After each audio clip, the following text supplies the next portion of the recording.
À l'occasion de la clôture de l'exercice financier annuel, la Banque centrale d'Égypte a ordonné la suspension des activités bancaires nationales du 1er au 4 janvier 2026. Cette interruption technique qui englobe le jeudi de clôture comptable et le week-end habituel intervient dans un climat d'assouplissement monétaire marqué par une baisse des taux directeurs de 100 points de base visant à soutenir l'économie. Afin d'anticiper les besoins des ménages durant cette période de fermeture et de festivités, le gouvernement a procédé au versement anticipé des salaires du secteur public.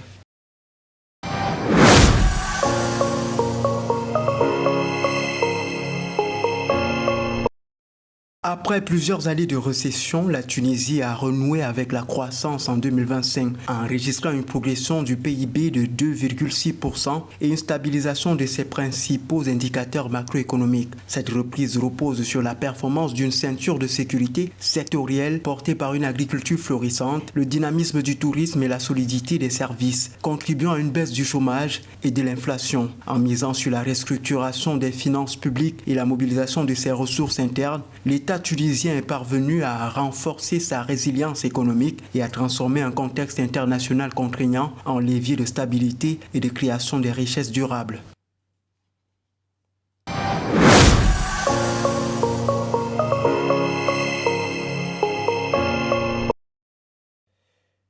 Le Zimbabwe maintiendra en 2026 ses achats de minerais stratégiques afin de soutenir la transition vers le ZiG, la monnaie nationale, a annoncé dimanche le gouverneur de la Banque des réserves, John Mushayavanu. L'institution centrale renforce sa stratégie d'accumulation des réserves de change avec pour objectif d'assurer une couverture des importations de 3 à 6 mois grâce à des mécanismes renforcés de cession à l'exportation et à la perception de redevances minières en nature. Les réserves du pays ont quadruplé entre avril et décembre 2025 pour atteindre 1,1 milliard de dollars. Les autorités estiment que cette consolidation des avoirs en or constitue un levier clé pour renforcer la souveraineté monétaire et protéger l'économie contre les chocs extérieurs.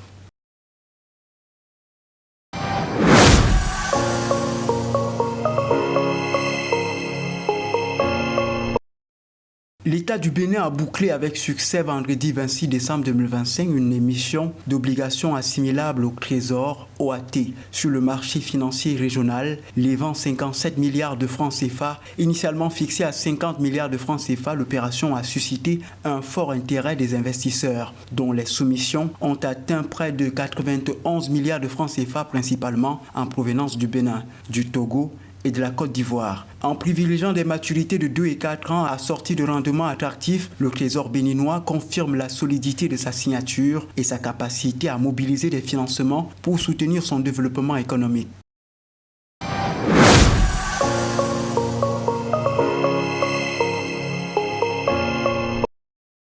Le marché mondial du pétrole démarre 2025 dans une phase de stabilité relative, avec des cours nettement inférieurs à ceux de l'an dernier. Le Brent s'est négocié entre 61 et 63 dollars américains le baril et le WTI autour de 57 et 59 dollars le baril, soit 15 à 20% de moins qu'en 2025. Cette situation résulte d'un équilibre fragile entre la production américaine record et la discipline de l'OPEP+, qui a maintenu ses quotas pour soutenir les prix. Le ralentissement de la demande mondiale limité à 0,8 et 1% selon l'Agence internationale de l'énergie et l'OPEP, freiné par l'efficacité énergétique, la conjoncture chinoise et l'espoir d'un apaisement géopolitique, contribue à un surplus d'offres, empêchant toute hausse significative des tarifs énergétiques.